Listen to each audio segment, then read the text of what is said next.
Welcome to Kiddostones. Like and subscribe. ఒకప్పుడు ఒక పెద్ద అడవిలో ఒక చెట్టు మీద కాకుల జంట నివసించేవి. ఆ చెట్టు చాలా ఎత్తుగా ఉండేది. ఆ కాకుల జంట చాలా సంతోషంగా జీవించేవి.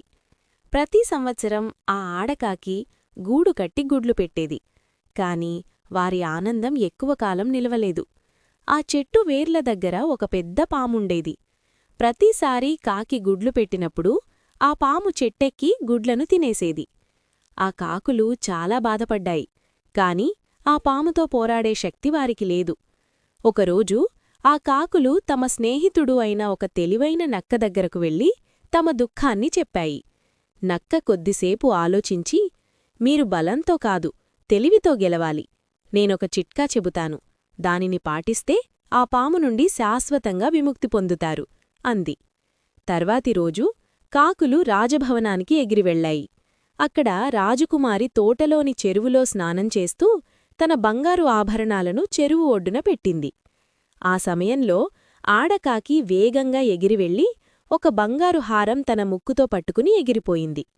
గార్డులు ఆ హారాన్ని దొంగిలించిందని అనుకుని వెంటపడటం ప్రారంభించారు. ఆ కాకి వారిని అడవిలోకి తీసుకెళ్లి తాను నివసించే చెట్టు దగ్గరకు వచ్చింది. అక్కడ ఆ హారాన్ని పాము గుహలో వేసింది. గార్డులు వెంటనే అక్కడికి చేరుకుని హారం మెరుస్తూ కనిపించడంతో గుహను తవ్వడం ప్రారంభించారు. కొద్దిసేపటికి పాము కోపంతో బయటకు వచ్చింది. గార్డులు దానిని చూసి భయపడ్డారు. కాని వెంటనే కఠినంగా దాడిచేసి పామును చంపేశారు. హారం తీసుకుని రాజభవనానికి తిరిగి వెళ్ళిపోయారు.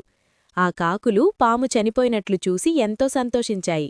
తమ స్నేహితుడు నక్కకు కృతజ్ఞతలు తెలిపారు. ఆ రోజు నుండి ఆ కాకులు ప్రశాంతంగా జీవించాయి. ఇకపై ఎవ్వరూ వారి గుడ్లను తినలేకపోయారు.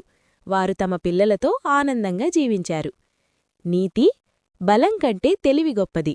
బుద్ధి, చాకచక్యంతో బలవంతుణ్ణి కూడా జయించవచ్చు.